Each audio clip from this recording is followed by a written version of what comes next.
Hello, in this video I'm gonna show you how to change the boot order on HP EliteBook. To do it, you need to be in the BIOS, which if you don't know how to enter, there's a video on our channel on how to do it.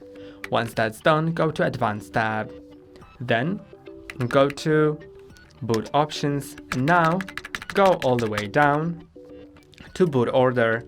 Now you can click on Enter and then select the device that you want to move up or down.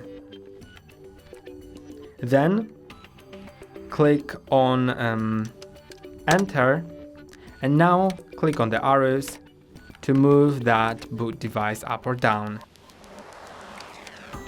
Then click on Enter to approve and Escape to exit the edition mode. That's all for today. Don't forget to like and subscribe. See you next time.